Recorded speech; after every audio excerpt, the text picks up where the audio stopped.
현혜영의 문장 배달. 가이드북이라는 장르의 역설 중에서 가이드북이란 책에 담긴 정보가 자세할수록 오류 가능성이 기하급수적으로 커지는 운명을 지닌다. 가이드북 저자의 입장에서 정확한 책을 쓰는 방법은 정보를 최소한만 기록하는 것이다. 이런 식으로 쓴 책에 가장 신뢰할 수 있는 가이드북이라는 홍보 문구를 붙인 기막힌 일도 있다. 식당마다 가장 잘하는 요리가 있기 마련이다. 식당을 방문하는 여행자들은 거의 대부분 대표 메뉴를 주문한다.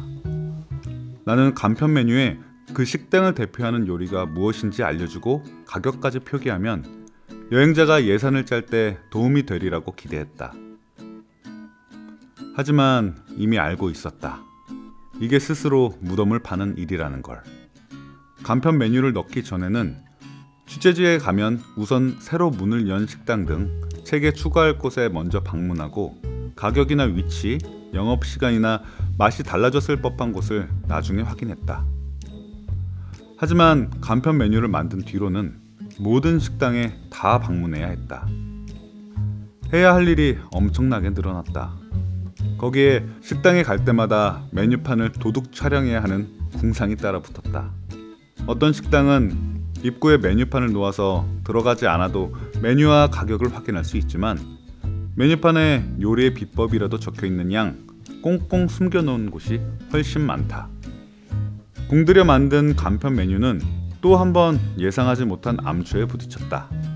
몇몇 눈치 빠른 식당 주인은 똑같은 책을 들고 온 여행자들이 항상 똑같은 요리만 시킨다는 사실을 알아차렸다. 이제 그 요리의 가격이 해마다 하늘 높은 줄 모르고 치솟을 차례이다. 이 모든 상황이 가이드북 취재에 공을 들이면 들일수록 오류가 많아지는 역설을 초래한다. 그 결과 정보 제공의 목적인 가이드북에 구체적인 정보가 빠지는 코미디가 벌어지고 있다. 또 다른 예를 보자. A라는 지역에서 B로 가는 방법을 어떻게 설명해야 할까? 1. A에서 B로 가려면 버스나 기차를 타야 한다. 2. A에서 B로 가려면 버스나 기차를 타야 하는데 버스는 10시에서 16시 사이에 3편, 기차는 8시에서 20시 사이에 11편이 다닌다. 3. A에서 B로 가려면 버스나 기차를 타야 한다. 버스는 10시, 13시, 16시, 하루 3편 운행하며 요금은 $18다. 기차는 8시에서 20시 사이에 11편이 다니고 1등 칸은 $28, 2등 칸은 $19다. 이번에도 3번이 가장 정확한 설명이지만 보기 1과 비교하면 틀릴 위험이 훨씬 크다. 보기 1은 갑자기 비행기 노선이나 백길이 열리지 않는 한 틀릴 일이 없다. 다만 저런 식의 설명은 정보라고 부를 수 없기 때문에 대부분의 가이드북은 보기 2 정도에서 타협한다. 하지만 나는 인터넷에 정보가 넘치는 시대에 가이드북 작가로 일하는 사람들에게 직업 윤리라는 것이 있다면 이 문제의 정답으로 보기 3을 골라야 한다고 생각한다.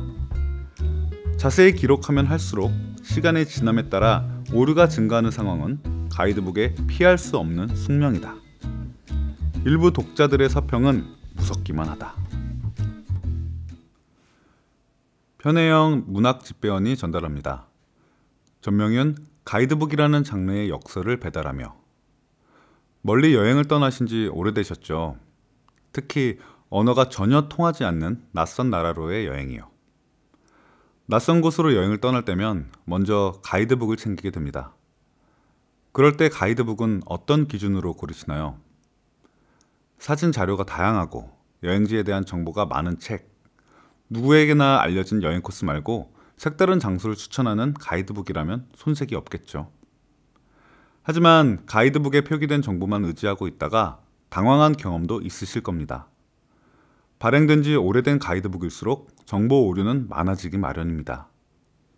이미 출판된 책에는 교통사정이나 현지 상황이 발빠르게 반영되기 어렵다 보니 그런 일은 종종 벌어집니다.